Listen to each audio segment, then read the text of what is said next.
There we are. Look at Rob, looking all professional, looking good. He has to be a second behind. We got a window where Jack used to be. Oh, there he is. All right.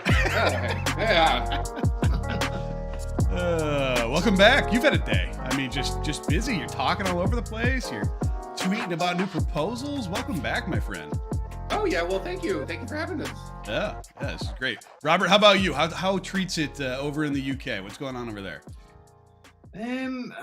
Yeah, I'm busy as at the moment. I'm obviously Prop 16 come out of nowhere today, and I've just come back in, and yeah, I'm still getting my head around things, but managed to speak to the community and stuff. So yeah, hectic day. What a day! What a day! Even you coming into the Stack Labs room to say, "All right, guys, how do you want me to vote?" Most of you are delegated to me. That was a fun discussion. People got really into it. So it wasn't really like the plan of this conversation, Jack. But I figured it'd be like avoiding the massive elephant standing behind us if we didn't kind of talk about it. So we'll get into that. Yeah, let's just dive into this first, and we can do some other stuff later. Please, yeah, that would be great. So first off, for those of you who don't know, Jack Zampolin's back. This is kind of part two of a conversation we had. It was actually about a month ago. It was February 15th or 14th. Might have been Valentine's Day. And we kind of ran out of time. We wanted a Q&A session. So I'm going to set this up before we talk about Prop 16. If you have questions, post them in the chat. Jack's looking, Rob's looking, I'm looking. You can post it on Telegram. You can post it in here and we'll get to it. So again, welcome back. And then, news of the day, Prop 16. So I'll kind of clear the way for you if you wouldn't mind doing that. Yeah. There we go. We are good to go. So Prop 16 happens. We have everybody knew about this whale that had gamed the drop, and whether or not it was. I mean, he didn't do anything illegal. Go ahead. Go ahead. So this is part of the verbiage around it that I would take a little bit of umbrage with. Okay. I don't think the Gale gamed the drop. Yeah. I don't think the whale gamed the drop. I think that the whale had a number of wallets split out that they controlled for other reasons. Okay.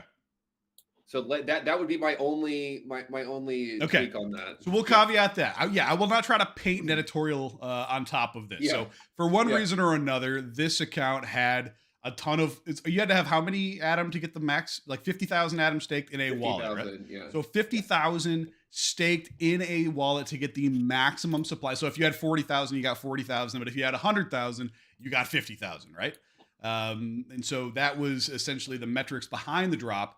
And I believe their total amount was like 2.5 million they ended up getting in the drop. Is that right? Something like that. Yeah. So we got 2.5 million that goes to this whale, and it's something that we would not have. This is the ironic part about this. If he had never consolidated that wallet, would we have ever known? No.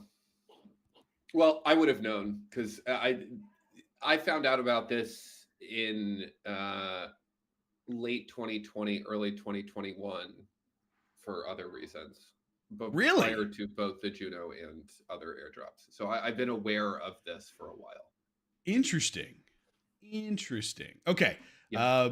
So is there anything else you want to color on that? Like how the drop happened and like what you had to do? Was it pre-announced that they could have been like, oh, we only needed this date? Or I don't know that history. It was just kind of done.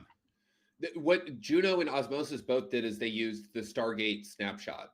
So when we did the upgrade for the Cosmos Hub, and that both of those things were chosen way after time, so nobody could have gamed either of those. Interesting. Because the decision hadn't been made.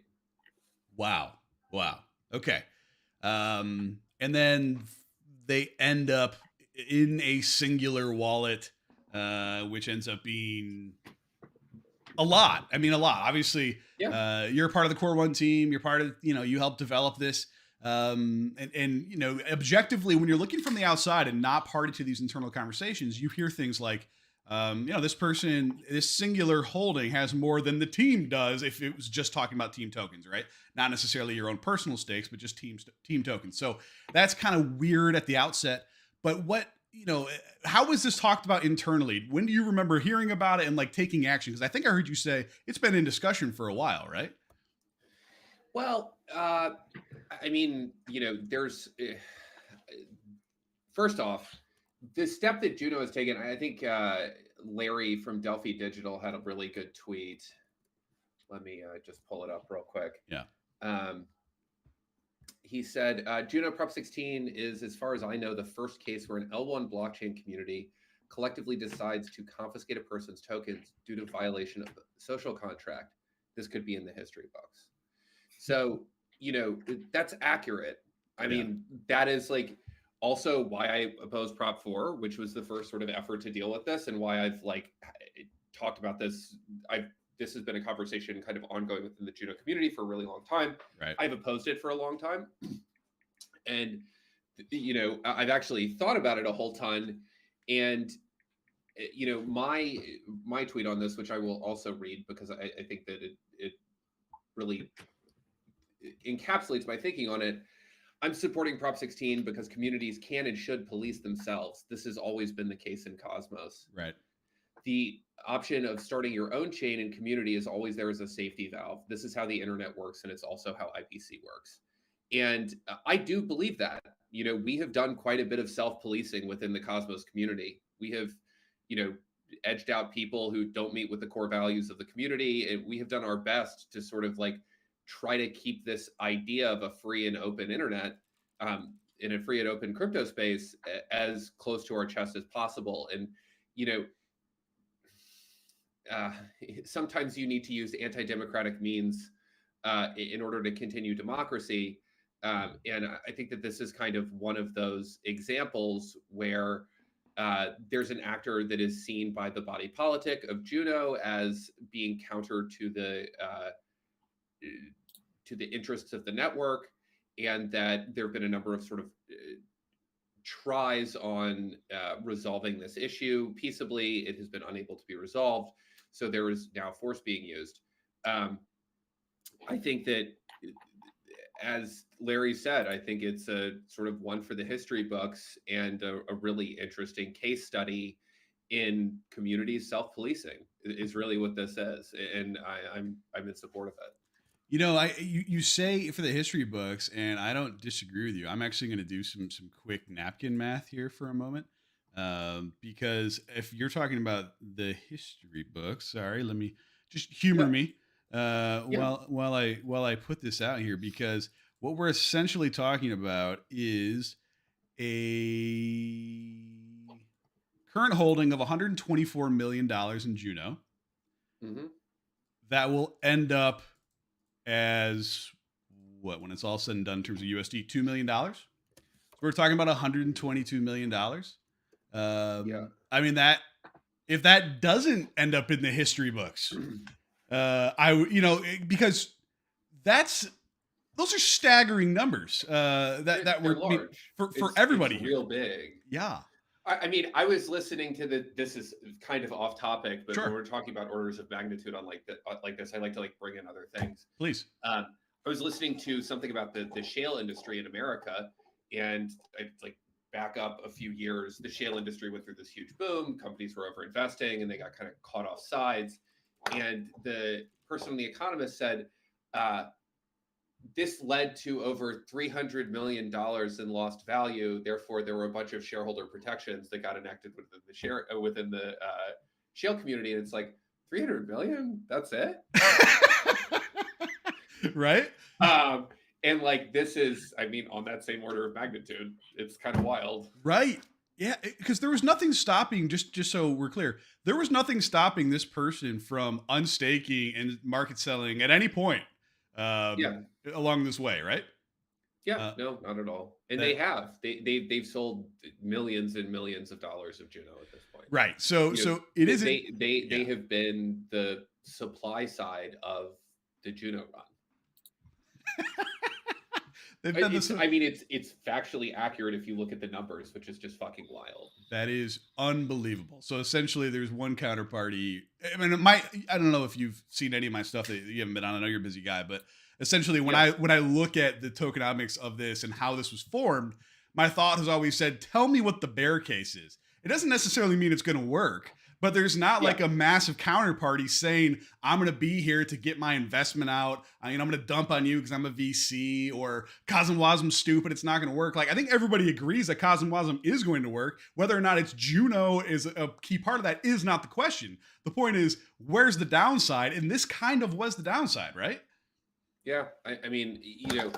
I don't necessarily look at things that way, and that's one of the reasons I was kind of opposed to doing this. Like, Sure.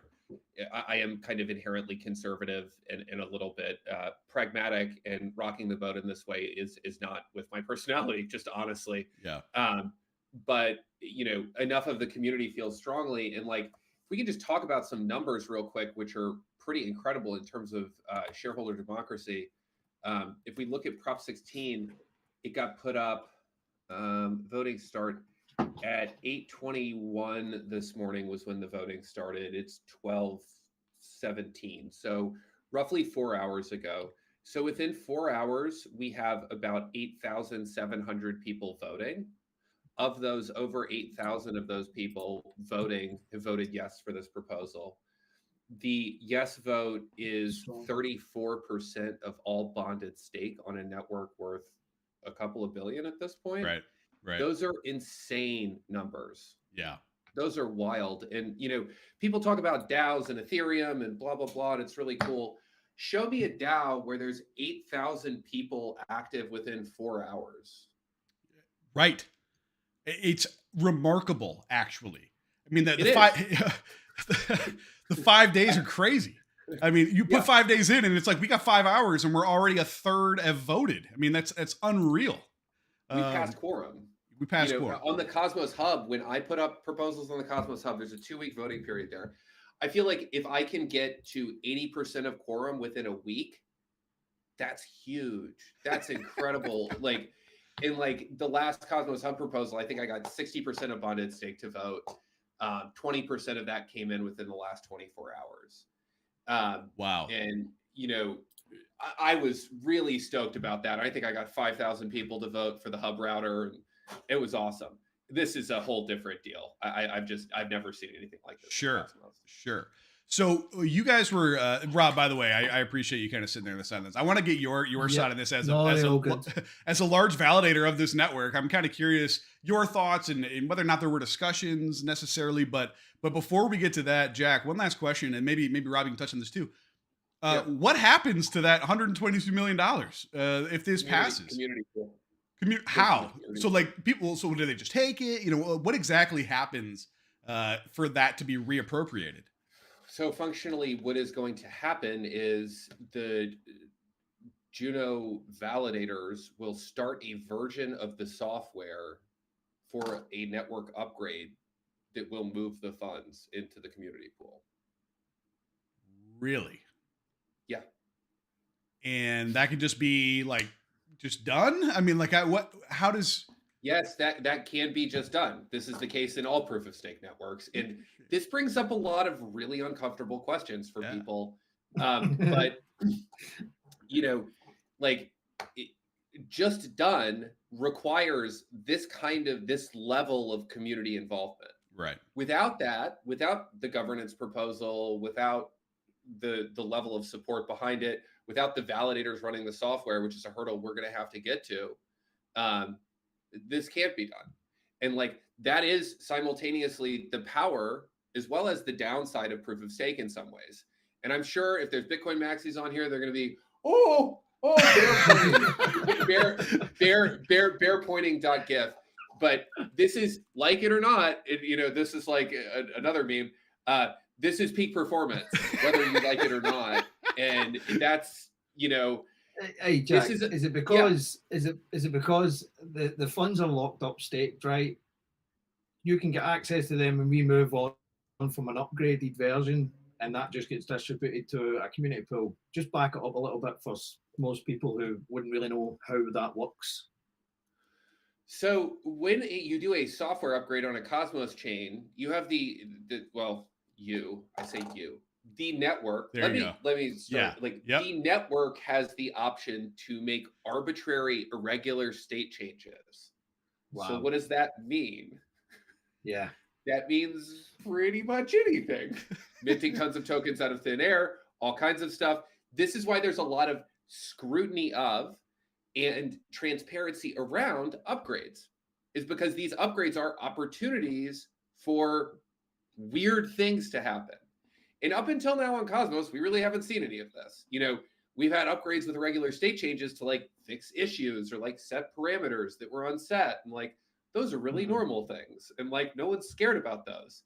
The exact same mechanism is going to be used to do this. And now everyone's like, oh. But what this is a community enforcing social consensus on chain. And honestly, that's bullish. Yeah. And it's really positive because there are bad actors out there. Yeah. And systems need a way to defend against those bad actors. If the people in a system can't come together and defend against bad actors, that's a broken system. Yeah.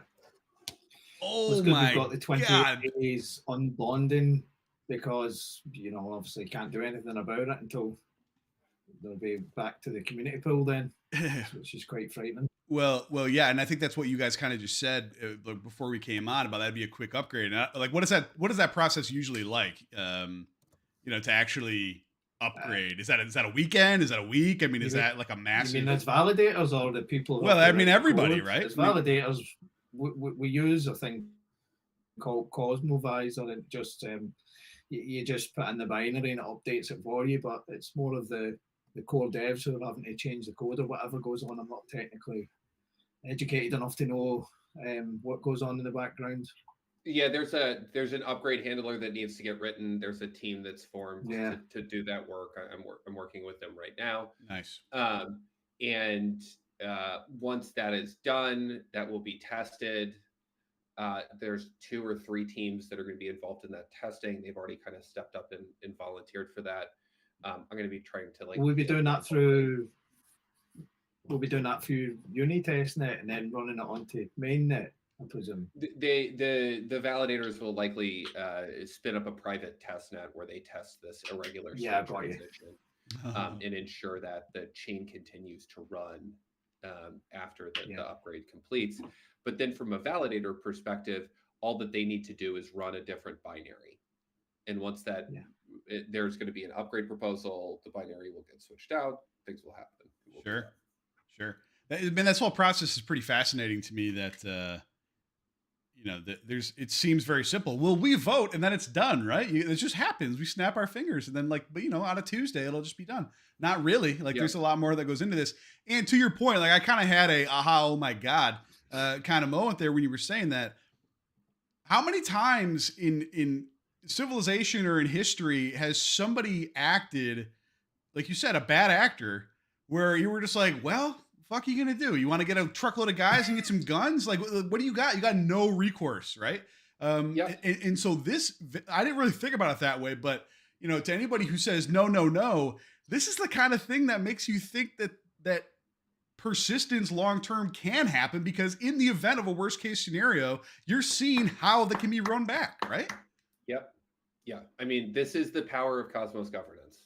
It is a very, very sharp knife. And that cuts both ways. Wow. Okay. And you're not an attorney, nor do I, obviously somebody put it in the question, so I'm going to bring it up. Lawsuit ? Right? We're talking about a lot here. So is that a consideration in this conversation? Yeah, go ahead. Is that a consideration? For me, no, not personally. I am also not the one writing the code. So, there's that. In the United States, if you're a software developer, your activities are protected by the First Amendment. You're engaging in protected speech. The software developer isn't the one deploying this software. There's no one pushing a button and saying, this is going to go out. There is 125 validators on Juno who all have to work together to deploy this new piece of software that makes these changes. So the validators themselves are the ones that would hold the liability there. I got you. I'm not a lawyer. I don't know. If this stuff ever went to court, it would be the most insane court case ever. It would. And there's not even it's not like we're single jurisdictional, right? We probably, among your 125 validators, how many different countries are there? If it's less than 30, I'd be shocked, right? It's. I know where the whale is, and I know where the other people involved are, and it would be around 30. Wow. Okay. So there you go. That's who even adjudicates, right? How would you even begin to go there? So somebody asked, and we'll move off this, guys, but if you have questions about this, get them out right now, and then I want to be done with it. I mean, this is a fantastic discussion, Jared, and thank you very much for leading it, because this is totally what's going on today. I mean, this is a huge pretty current. It's a big deal. I appreciate you. Yeah. Appreciate you coming on, Jack. Obviously, it's pretty current, For sure. And I couldn't answer these questions, to be honest. So. One of the things that I will say about this is, I know everyone's aware that Tendermint, the company that started Cosmos, kind of split up and went in separate direction. That was kind of, in some ways, a similar situation. There was some individual actor who was trying to drag the whole community in a direction they didn't want to go. And we did not have the on-chain mechanic. We chose not to use the on-chain mechanics to resolve that situation, but we resolved that situation peaceably, nonetheless. Right. And we were able to move forward. Now, this is an example of it happening on chain for the first time. And like, I will say, as painful as that situation was with Tendermint and as tough as it was, I'm really glad we did it. We're in a much better position now. We have this free, unbiased, and fair Cosmos that everyone is using that's not trying to impose any ideology on anyone. It's just software out there that people can use. And, this Juno also aspires to be this permissionless smart contracting platform that anyone can use that is democratically governed by a large community of holders. And, the Juno team and the community that have come together to make this network, they believe that this is an important step to take. And if they believe that this is an important step to take, I'm behind it. Yeah. And we as a community have the tools and the power to rectify this situation, and we're doing it. Right. And like, that's cool. That's really the narrative. I mean, it might not be the headline, but that's certainly the narrative, right? Yeah. Like that's hopefully, and I believe it will be looked back upon favorably because I saw some people asserting, rightly or wrongly, that they have the ability to just take funds out of your wallet. Well, no, that's not, like, this is centralization. It's not. It's actually the most decentralized group action maybe ever now as we're talking. Yeah. Which is pretty crazy. So Whale's vote counts in this proposal. So yeah, that was the question that came through. Can he vote on the thing that's about him? Yeah, I mean, there'd be no reason why he couldn't, right? No, there's no reason why he can't. And this is another insane part of this. Like, it's fucking wild. This is crazy. On a lighter note, if there's $122 million going somewhere, Karcher asked a great question. So what exactly is the community pool used for? Is that related to staking rewards? Or is it more of a DAO fund where funds can be allocated? What exactly it's a is DAO that? fund, okay, where funds could be allocated to anything. I'm going to be going to the Juno community pool soon to ask for some Juno. And in fact, Juno has one of the largest community pools within the Cosmos because it is a community-focused project. So a huge chunk of the funds were put directly at the disposal of delegators and token holders. Sure. And like, this is something I think is really cool. But, that is a huge chunk of money that is not necessarily being leveraged in the right way. I think that there's a number of tools that are going to make leveraging huge funds like this much easier. And I think that as a Juno community, one of the things we need to do is get those funds out of the community pool into the hands of groups or DAOs that are special purpose. The DAO that I'm going to propose is the Cosmos Builders Fund. And the Cosmos Builders Fund is going to ask for funds from all of the IBC connected chains to support core development on the Cosmos SDK, Tendermint, and IBC and the supporting libraries. So I think I talked about the Relayer DAO last time I was on here. This is sort of an outgrowth of that. We now have the support of the ICF and a lot of the other folks within Cosmos. Wow. So expect to hear a lot more about that soon, but I'm just sort of like talking about it a little bit more openly now. We'll have a blog post up soon. Yeah. I've been so I knew you were going to be coming on. I've been soliciting questions from my Telegram room, from other people, and that was actually one that came up. That one of the criticisms, kind of Juno was the lack of utilization of that pool, even though it was so large. So I mean, it's about to get a lot bigger. So hopefully, there's more things that can be done in that. So you're talking about a DAO or a way to do it. I know it's kind of an extemporaneous, like off the top of your head question, but what else could you use that for? I mean, that's not like LP rewards necessarily. That's like for builders or for doing, new things, or can it be anything? I mean, one of the things that we used the Cosmos Hub community pool for was Prop 34, which is a marketing proposal. You know who was on that Prop 34 multi-sig? Yeah. Wolf contract. You know where the initial Juno community came from? A lot of the people who got excited about Atom around Prop 34. No kidding. Yep. No kidding. So that's a big deal. I mean, that's not a small thing to go, look, there's just fun here to build, Cosmos wide, and we're going to deploy it and grow. That's bullish, right? That's a big deal. Well, I think that's, well, the fund that I'm putting together, the Cosmos Builders thing, is, I think, incredibly great. It is like it is a sign of the community coming together to fund all of this public goods work that's been done for them, basically. Sure. And, we've all benefited from it, Juno more than anyone. And to see that the people in Core One, the people who are most involved in Juno, all support this type of thing. And they've been hugely supportive in this entire process of me putting that together.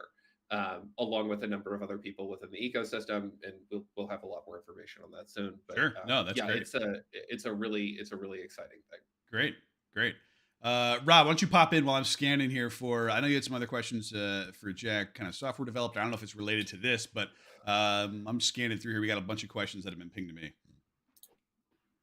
Yeah, I've got a couple of people back to basics looking to, I wanted to ask you about liquid staking and shared security, really, Jack. Could you just knuckle it down a little bit, mostly on shared security? What's it all about? And is it all just coming from Cosmos Hub, really? Or is there any other chains going to implement sort of shared security system? Yeah, the shared security is, again, another one of these pieces of public goods software that's being developed by the Cosmos Hub. It will be able to be used by any chain that decides to adopt the modules. And basically, this allows a chain to sell its validator set, the work that the validator set does, to other chains that are interested in utilizing it. This is very similar to the Polkadot shared security feature, and works similarly. I mean, it's a really cool and exciting feature, and I think it's going to drive a ton of value to the hub. I was on the Quicksilver thing just before this, and Quicksilver is planning on using shared security. That's a great usage of shared security by the Cosmos Hub. And I think that if you look at all of the chains around the Cosmos, who has the strongest validator set, some of the most economic security, that's going to be the hub. Yeah. And I think that is like, this has been a plan for as long as I've been in Cosmos, and I'm excited to see it finally coming to fruition. We had to build Tendermint, the Cosmos SDK, IBC, multiple custom IBC application protocols, push all of this through complex on-chain governance in order to get here. And the first time I heard this plan back in 2018, I said, you guys are fucking crazy. And now I'm like, we're going to do this thing. It takes a while, but we're here now, which is good. Good, man. Good stuff. Jared, are you back yet? But I've got another one. Go ahead. It's a personal question for me, and I've just been using StateSync, right? And I think it's amazing. And I've just been syncing a few because I'm going to start learning how to run some relayers and stuff. So I thought, let's get a couple of test nets going and let's get use of StateSync. But my question is, right, if everybody starts using StateSync, what validators are going to have all the chain history then? If everyone just started using StateSync, like who's storing all the history from all the chain? Can you guys add context to that too for people that don't understand? Are you just kind of banking on some validators going to have all the data backed up in case you want to query the chain from 2018 or something? Like, could you try and explain that to me a little bit there? Yeah, for sure. Let me link you to the interchain archive.interchain.io. So, I think each chain needs to handle this sort of on an individual basis. I can only speak for what I do. At Strangelove, every network that we validate on, we keep a full copy of the entire network history. We think that that's important for reporting reasons. And we use it to pay our taxes. Like, I'm in the US. I don't want to go to jail. All I want to do is just pay taxes. I'm probably paying more taxes than I should just because I'm being a little overcautious. Smart. But peace of mind on it. Yeah, it is. I sleep great. It's fantastic. But same. I did the same. Yeah, see, you won't be sinned. But that is definitely true.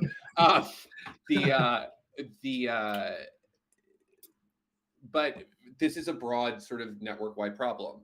I think most networks that I know about, each foundation keeps a full copy of the chain state as a backup. And I just linked to the Cosmos Hub one. But StateSync is a massive step up in terms of validator operations. Just huge. Like I really, it takes the validator process from being this very stateful process to being essentially an ephemeral state process. You can blow away those full nodes that you're using to validate and spin them back up and only miss a couple of blocks. Yeah. That's So crazy. it's brilliant, but I'll just say to the audience, right, what we're talking about here is, you know, when you've got a blockchain, it just stores all the data and you're just filling up your servers in the cloud. Yeah. What StateSync does is it just grabs a snapshot from a specific block height and it will just sync your chain from that point. But you've got other wee settings as well that Cosmos have implemented. It's really state-of-the-art stuff that we're using now. And my question was really, if every validator was to just run from a snapshot, then you need to validate. You need data there. If you wanted to query the chain from a few years back, someone has to have a backup from all the data of the chain. Does that make sense? Yeah. But I can chat to you on Telegram about that a little bit more in detail. But I just wanted to ask Jack because he knows what he's talking about. No, of course. And it's very interesting to me. And like part of that conversation, I assume, or why that's being done has to do with scalability and speed, which is a conversation. It was always my big thing. Yeah. It was always the thing that scared me. I was like, well, surely the blockchains are never going to end. They're just going to keep growing and growing. Like, where's all this fucking data going to get stored? Obviously, the hardware gets upgraded over decades and time. So, yeah, it was just something when I seen StateSync coming out, I just thought, this is fucking great. Yeah, well, it makes sense. Yeah. Sorry, pop in. Go ahead, Jack. StateSync is one of these things that's been talked about in a number of different blockchains that never really implemented. I think the Ethereum folks have some earlier version of it that they call Warp Sync. It's a little slower. This is like really a step change in validator operations, especially when you're talking about something like a cache, where the persistent storage on these decentralized compute networks is kind of hard. So with StateSync, you don't really need persistent storage. You just need to be able to fetch the state of the network from other nodes. And like, you can just spin these things up on a cache really quickly and not care when they die, because they'll come right back up. That is a massive change. And, just to toot my own horn a little bit, one of the there's a spam attack in the chat. We're getting raided. We're getting raided by 70 more people. I don't know how I can deal with that. I'm not sure I can, but it's a raid. We got more viewers, so tell them what you want to tell them. Julian. Okay. Oh my Lord! What was I just talking about before the turtles showed up? A cache, decentralized. Oh yeah. Welcome. One of the key pieces to that is this Horcrux thing I've been working on to be able to do, to shard your private key among a bunch of different servers. That's been incredible. We've had this huge upgrade to it, which makes it drastically more resilient, much more fault tolerant, much easier to operate. Andrew from my team has just been doing a fantastic job with that. We've seen, I think there's probably 50 to 60 Horcrux installations out there in the wild now. There's a lot of validators adopting. So when are you? I'll get to it, Jack. I'll get to it. I will be mithering you on a couple of questions on it. It's just not. I don't really know what I'm doing with it yet, but I will get to it on my massive list of stuff to do. Do you know what I mean? Yeah. So, first off, even though through my distraction, I've actually seen people tweeting at you and talking about the situation, and I was like, "Oh, that's pretty cool. They're talking about this being a great solution." Yada yada yada. I had no idea what they were talking about, so at least now that I do. I don't know who Julian Sorokin is, but they're rating. There's apparently some giveaway. People like that you're from Scotland. Apparently, they said they got me smiling, and that's rare. I smile a lot. I'm not like that grumpy. I see you smile all the time. I'm a generally jovial guy. I don't know what to tell you. So yeah. By the way, I don't know if you guys are crypto related or not, but this is a crypto show. We're talking about Cosmos at large. Real crypto. Yeah. Solana. Yeah, Solana. I mean, these guys. This is okay. While we have a fun audience, what's crypto? I'm really looking forward to when Tendermint chains run faster than Solana, and I'm gonna say that's gonna be within 18 months. Wait. Okay, say that again. I'm sorry. Go ahead. Say that again. I said I'm looking forward to when Tendermint chains run faster than Solana, and I think that's 18 months out. Okay, that's a hell of a thing. It actually sets up what I was going to say because I don't know if you remember. Let's see. I can switch. There we go. Okay. There was this little interaction on March 5th where I kind of took a shot because have you ever seen that video of Vanilla Ice talking about David Bowie being like, no, we're way different because his song goes da-na-na-na-na. And then he's like, ours is different because there's a nah. I hear the AVAX and AVAX subnet idea that they're talking about. Yeah. And I think about David Bowie and Vanilla Ice being like, no, ours is way different because there's the nunna in the middle. And so I said this, and a guy popped in from Avalanche to say, no hate the Cosmos, cool platform, but if you want to be able to spin up blockchains that can scale to however many validators without slowing down, you can't use classical consensus, which includes Tendermint. You'll need Avalanche consensus. And I just tagged you, and I was like, all right, what the hell does this mean? And what is this guy talking about? And since you just mentioned that, I figured I would pivot to this interaction. Yeah, so I saw that. I remember seeing that. So Avalanche consensus relies on overlapping sets of validators that each sort of validate on multiple pieces of this. Okay. It's a really interesting model. It will be really interesting to see how they continue to grow. They have chosen a very kind of sugar-fueled growth strategy with a lot of liquidity mining to bring over liquidity from Ethereum. And basically just doubling down on ohm forks and whatever the scam du jour is on Ethereum. It'll be interesting to see if they can kind of parlay that into lasting growth. We've taken a very different approach. It's been community focused and fundamentals focused, and we're here regardless of whatever the flavor du jour is in blockchain, and we're going to kind of continue to grow that. So that's one key difference between the two. They have a very valid technical approach. It's extremely interesting. The first time I saw this was with Stellar Consensus. And funny enough, when I was, before I started at Cosmos, there were two blockchain startups that I interviewed at. One was Stellar and the other one was Cosmos, because they were the most exciting things happening in blockchain at that time, I thought. Sure. Stellar Consensus with these overlapping quorums has this issue where it's only as strong as the overlap between the quorums. So it introduces potential vulnerabilities. It does have some interesting scaling benefits, but it makes the system as a whole much harder to reason about. And I think it makes the interoperability piece of it a little bit harder as well. There is going to be a way to do IBC over to Avalanche. There's some active conversations going on there that Zaki is leading. So yeah, it'll be interesting to see. I am not in the business of just like jumping in Twitter threads and talking shit on other people's systems. The Avalanche people seem to be. I'll say it was unreal. I was like, where the fuck did this guy come from? I was commenting on a friend of mine's post. Yeah. I mean, look, it's like this is kind of the way I feel about it. Like, that's a valid strategy. Like, that's great. I'll be honest with you. Everyone in crypto is out there doing this, like fading all of their competitors, and like. We chose a different path. Yeah. We chose let's just ship our code. Let's try to be positive. Let's try to be unbiased, and let's get out there and build the best system we can. We've done it. There's a ton of people using it. There's a lot of excitement behind it right now. And, Avalanche has some of the same stuff. It'll be cool to see how they scale. Interesting. Yeah. That's a good example or a good explanation to something that I don't understand. I don't even try to, right? That's not why I'm here. I just know how JP, linear this is. Yeah, go ahead, Rob. Are you still using Avalanche? Have you left it completely now? What's funny is I do. I still have money on Avalanche. It's fractionally less, but I don't use Ethereum anymore, which is funny. Me too. I just don't see a reason. Cosmos. Yeah. But I was a fairly early adopter on Avalanche, and I was early for my group of people on IBC, but not compared to you lot. I mean, you all were there far earlier than I was. I wish I could ever use it. Yeah, I mean, it's like you become poor. Although I did notice gas right now, just so you know, 22 Gwei. 22 Gwei. I heard it went down a little bit.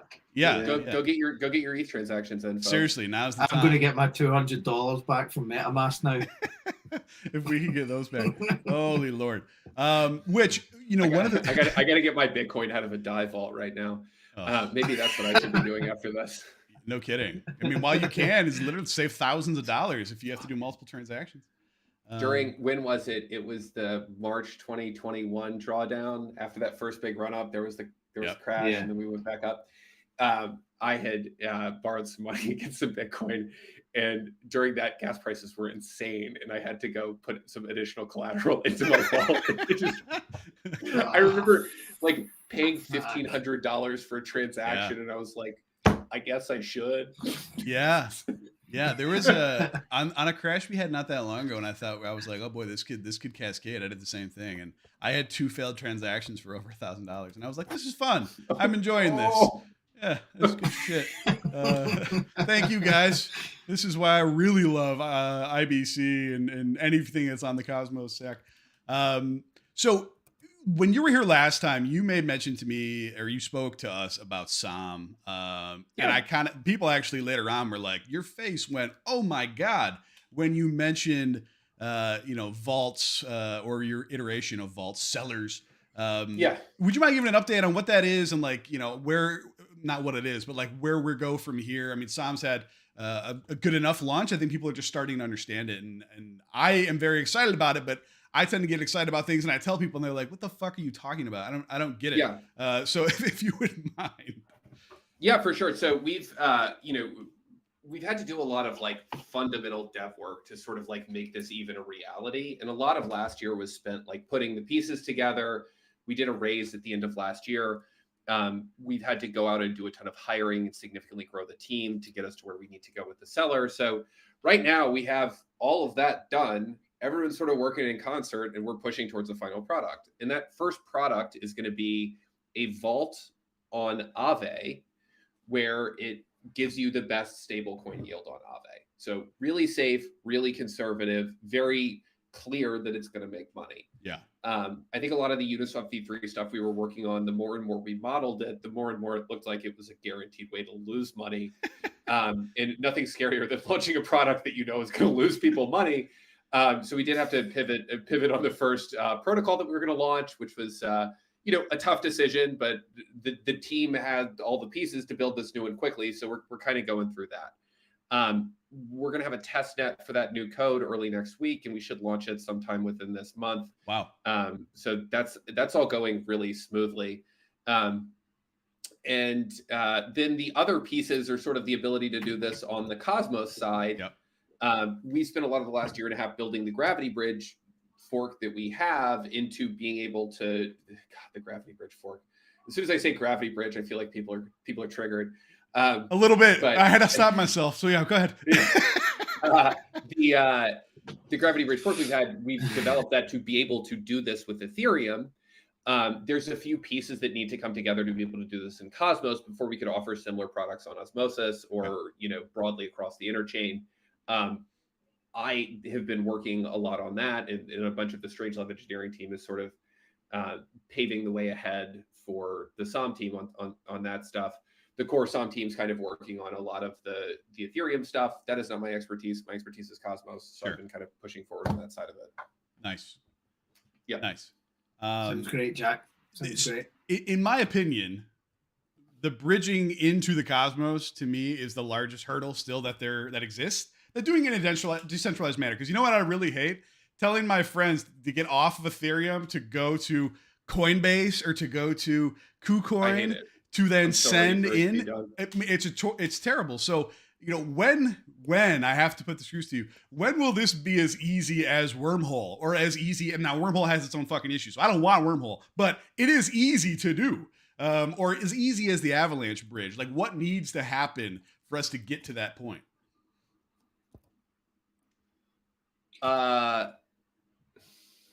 Axelar. I mean, yeah. There's a lot of so far working code that'll make this happen. Okay. I think that back to the earlier conversation around social consensus, there is this battle around social consensus right now, and how exactly that resolves is slightly unclear. My interest is in seeing a permissionless bridge and a nice experience around it, and I don't really care which one it is. First off, that's why I like talking to you, Jack. Really.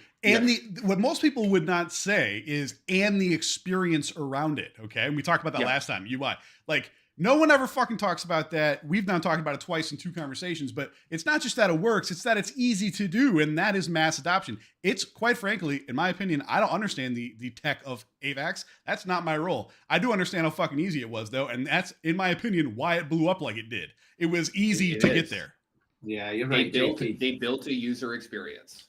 Ugh. And like my partner at Strangelove, his entire career has been doing user experience for traditional tech companies, most recently for Ubisoft.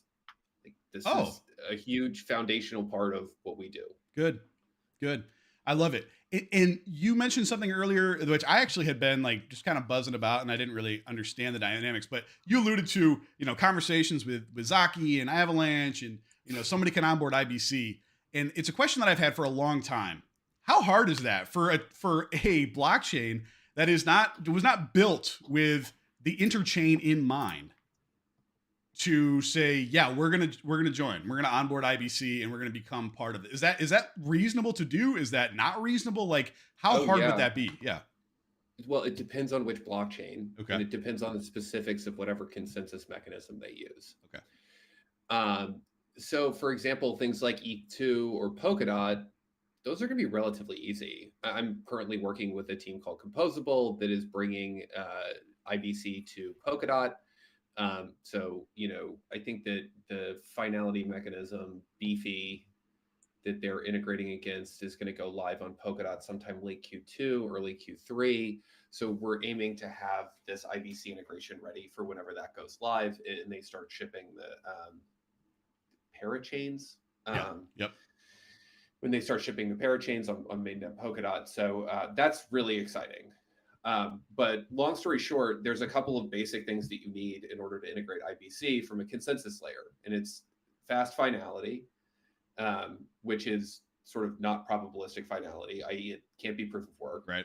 And the second one is succinct proofs of state. So the ability to do a light client. And if you have those two things, you can implement IBC. Now, from a practical perspective, how easy is it? Well, we built IBC with these design goals in mind. Now, when the rubber hits the road, you're actually out there integrating blockchains, you find weird impedance mismatches and small changes. And if you go look at Cosmos/IBC-Go, you'll notice that we recently shipped a V3, and there's a bunch of other changes coming. A lot of those changes are really small changes that don't really affect IBC, the protocol, but are code changes that are enabling other blockchains to integrate. There's also a ton of work going on in a Rust version of IBC that's going to bring on a number of other blockchains as well. So there's a lot of work that's kind of happening behind the scenes that is enabling these other blockchain ecosystems to join IBC and to be a part of the broader Cosmos. And, we have kind of taken this multi-armed bandit strategy of not only grow the ecosystem, but also bridge to other chains. There's a lot of that work going on. I think we see Celo being one of the first chains to do this, quickly followed by Polkadot. There's a bunch of other sort of more custom Tendermint chains that are going to be among the first to be integrated, things like Nomic, things like Penumbra.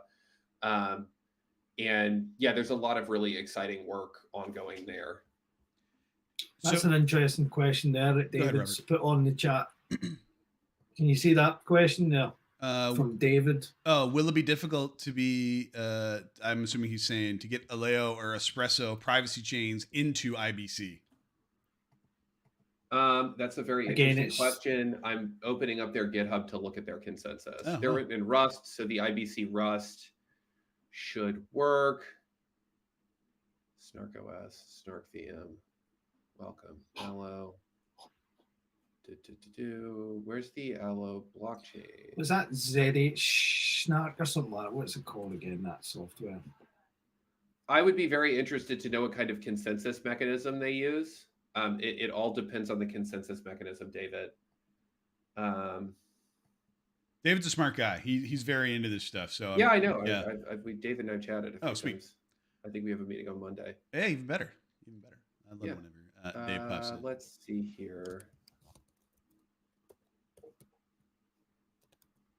Which, while you're looking that up, there we go. Oh, go ahead. Yeah. For a new blockchain to be included on Allo, the consensus on the canonical block must be reached by the network. Succinct proof of work is a Oh, so it's kind of similar to, Open Libra is another one that there's an active work to bring IBC to Open Libra happening. I would need to know more about Allo. I don't need to know more about Allo, but like Penumbra is a privacy chain. That is a UTXO based proof of stake chain. A very interesting project from some of the Zcash developers. Yeah. So Stanford cryptography researchers are building Espresso. Interesting. aren't you out there? Just go pop in and say hi. You know, see what's going on. Yeah. Anyway, yeah, that's a great question, David. The long story short is two things: instant finality and succinct proofs of stake. If we have those two things, we can make IBC happen. If we can't, there's other ways for interoperability to happen. And what we're seeing now with these newer interoperability protocols that are sort of bespoke between one or two different chains, they're starting to adopt IBC application semantics. So if we think about this in the same way that we think about the internet, where there's a number of ways that you can sort of transport HTTP packets via Wi-Fi or via a fiber or via a cable, IBC is one transport mechanism. Yeah. The gravity bridge could be thought of as a different transport mechanism. Whatever Axelar has built is a different transport mechanism. In the application semantics, i.e. what bytes are traveling over the wire, and these are virtual wires, those bytes can be the same, so that it will look a lot like IBC from an application standpoint. It'll just come over a different transport layer. So that's likely the future we're moving into, which is really interesting. That harkens back to, we touched on last time with layer 0 being an alternative. Exactly. Yeah. So layer 0 is just another transport layer. They're with UDP. Yep. So we're running a little bit low on time here. So anybody else, if you have questions, like I said, I always like to be respectful of people's times. I'm not going to blow past the window. I don't have a hard stop. Okay. I have a few minutes left if you want to go a little long. Yeah, great. Well, then yeah, we certainly will. Something you mentioned, which people have asked me about, you said nomics, and obviously that's Bitcoin coming into IBC, and is that? Do you know much about it? I guess first off, because that doesn't really compute to me as a layperson. Going, okay, well that is proof of work. You're bringing in Bitcoin into this. How the hell does that even work, and why would we? I guess short of just getting the largest market cap crypto in the world that probably ever will be in, right? Yeah. So obviously we can't do IBC with Bitcoin. This is why we sort of a custom protocol for that. In Bitcoin, you can have sort of a native multi-sig, right?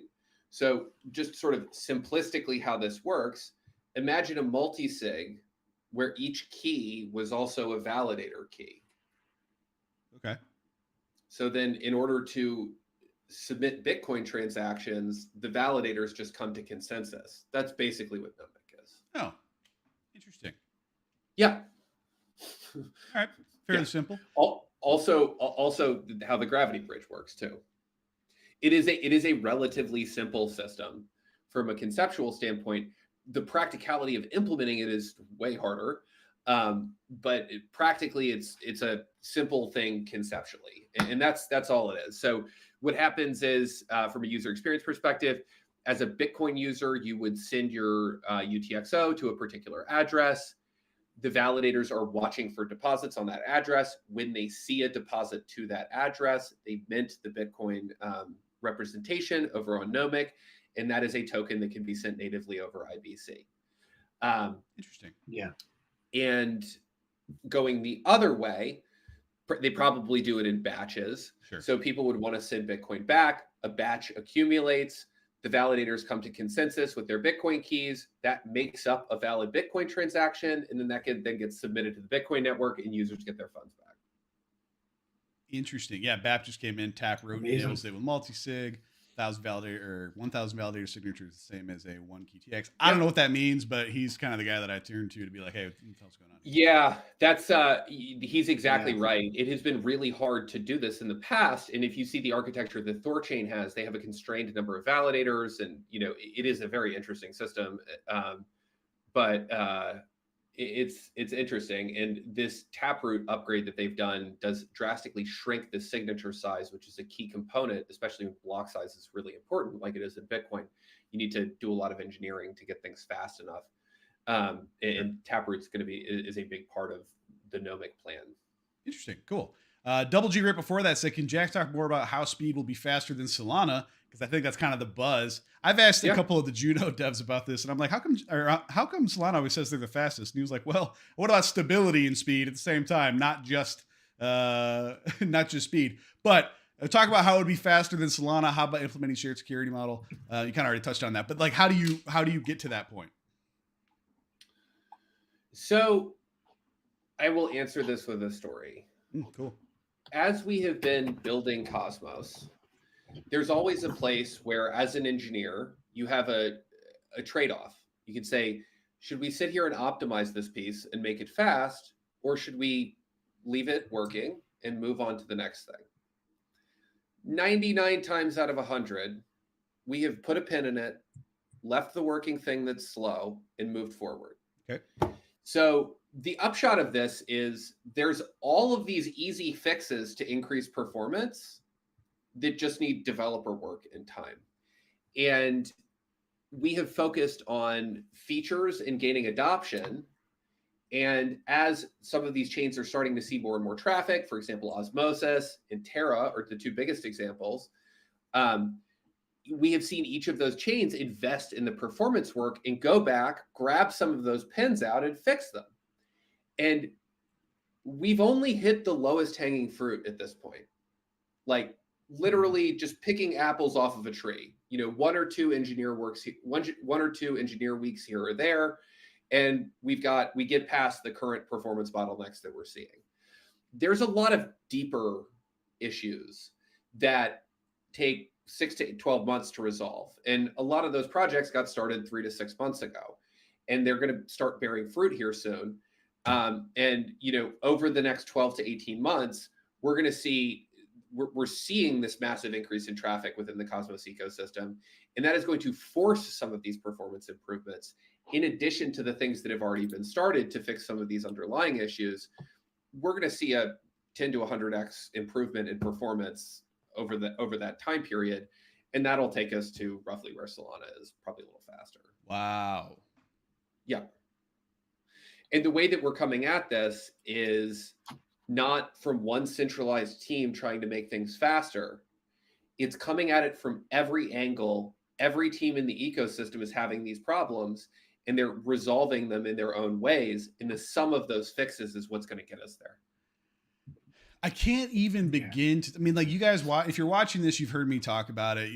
This will be on YouTube for a long time. I imagine it'll get a lot of views just because, the whole Juno thing, at least for the near future. But I cannot even begin to talk about how fucking rare that is. All right. How rare it is people working together that do not have 100% aligned goals for their daily job. In terms of whatever protocol they're working on, to say, yeah, fuck it, this is good. Let's all do this together, and let's find a way to upgrade this over time and use a lot of brain power. Because all I have friends who are developing protocols, that are developing tokens, that are developing new things. They can't find anybody to work.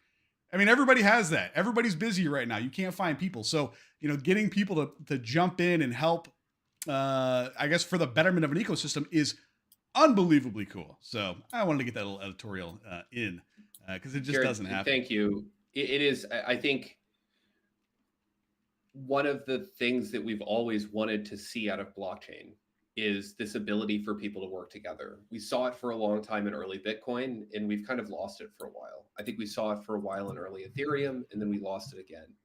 And I think that the architecture of Cosmos, where if you have a problem with the system, you can go start your own chain and still interoperate with the rest of the ecosystem, enables this kind of friendly competition to be, or sometimes not so friendly competition, to be broadly beneficial for the system as a whole. Sure. And that is like when people talk about anti-fragile, when people talk about, real long-term sustainability, like that's what we're seeing in Cosmos, and it's unbelievably powerful. It's, 1 million people pulling the machines and kind of moving it forward one step at a time. And, that is drastically more powerful than one entity directing everything from the top down. We've seen that over and over again throughout history. No question. No question. I'm always like constantly rereading or re-listening to Anti-Fragile and just the concept behind let's break it, let's improve it, and let's get better. Like that's, I mean, again, not to pull it all full circle to Prop 16, it was something that wasn't really thought about. Okay. And it now can be in the future, or this is a way to rectify it. And so you don't have to worry about these things happening because it can work. And we proved it. And we didn't know we would potentially have this issue it was until always it did. questioned and in the air, you know, but it's good. It's kind of dealt with now, you know, you can move on, and that's what we need. And that's what Juno's all about, man. Yeah. 100%. So rapid fire here real quick. What are you most excited about in crypto, or at least in the interchain in the next, quarter? What's the thing that you're looking forward to? Like, fuck yeah, that's it. I want to see that happen, Jack. There's a few things. I think the evolution of Juno is something I'm kind of increasingly excited about. Oh, the DAO and this sort of emergence of DAOs on Juno and the sort of birth of the interchain DAO, I think is really, really interesting. Strangelove is looking to contribute there from a code perspective. Nice. Like we've got a new front-end engineering team that's going to be helping build those tools. I think are they helping Juno tools at the moment, Jack? I've seen Juno tools at the moment, Juno tools at the moment. I've seen it. It's great. Oh, thank you. I appreciate that. Yeah, I will tell Greco and the team. We're just about.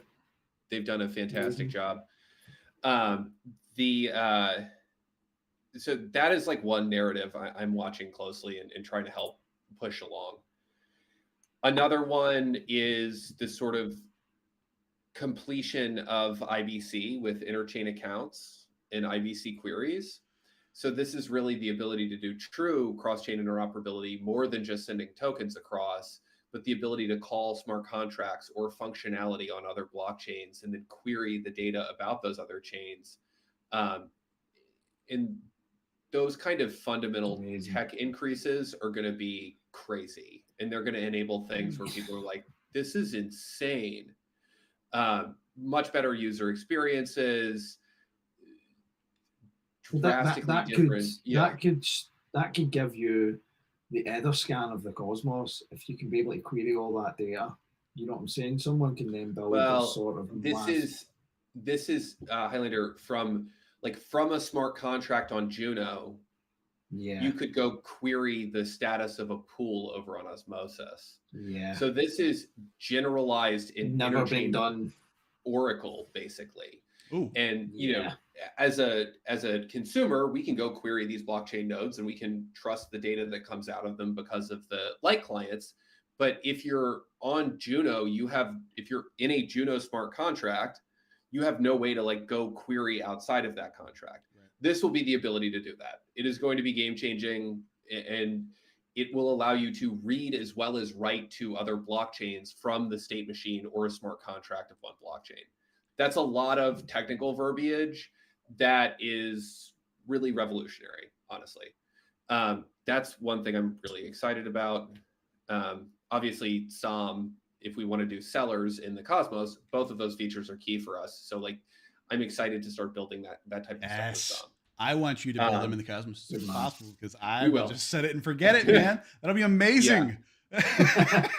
And then, we talked about it a bit on the call earlier, integrating other blockchain ecosystems into IBC. I'm doing a ton of work on that, and I'm staffing up to be able to do a lot more. I think it's going to be really cool. So those are the three things that I'm probably most excited about right now. Nice. And this is the kind of last things. I know that we're 10 minutes over here, but I think it's a good one. And probably we have a lot of devs in our midst. And Tom says, what learning material would you recommend to anyone who wants to start writing code or work on protocols in the Cosmos eco? Where would you send them? To do what? So his question was, what learning material would you recommend to anyone who wants to start writing code? Man, just try and get into Rust and Cosmosm early, and because this is game changer for me. Very much agree. It's hard. Yeah. If you've not got any coding experience, man, it's going to be a hard fucking wall to go over at first. But just stick with it. And as Jack told me a long time ago, it's like, don't be too hard on yourself. Just try and stick with it, man. It's great. Here's somebody, Callum A. I'm talking to them tomorrow, who has built this CosmWasm Zero to Hero repo, which is supposed to be a really easy way to get started with CosmWasm. There's not a lot of great resources out there for CosmWasm devs. So I'm looking to fund and help along more of those. But yeah, CosmWasm, there's a huge gold rush coming there, and like, get ahead of it. All right. Glad you confirmed my feelings as well. That's kind of how I feel. This was really great. Any last questions, guys? We've pretty much hit them all. Started off with a bang, talking about the prop. We got a raid along the way. We've all learned a lot. We even went 12 minutes over. Anything that I didn't ask you about that you want to talk about, Jack? Anything that you're spreading the word on that we can help you with, really, quite frankly? I'm going to be putting up a bunch of governance proposals to fund the Cosmos Builders Fund. Me and other people. Don't complain. There's a lot of people out there who want to complain. They want to be like, oh, you're spending our money on what? Fund core development. Fund the public goods. We're going to be asking for more than you think we need, but we need it. Trust me. And we're going to do this. We are the people who brought you Cosmos, and we've put together a really incredible lineup of folks who are involved in this. And we are going to make sure that it gets maintained and continue to be built on. And like, please vote yes on those things. Absolutely. I cannot, I mean, I understand what you're saying. People are going, oh, where's the money going? But that's how this got to where we are now, which is pretty fucking good. And the only way we get to the next place is by helping build up the core. Because again, the only thing that I really ever hear on Cosmos is, well, is the scalability there? Well, yeah. I mean, it is. It is. It's just got, I mean, the bones are there. We just got to develop it, right? Yep, it is. I mean, the scalability comes from the architecture. Right. IBC says if you need more throughput, start a new blockchain, and it works with all the other ones.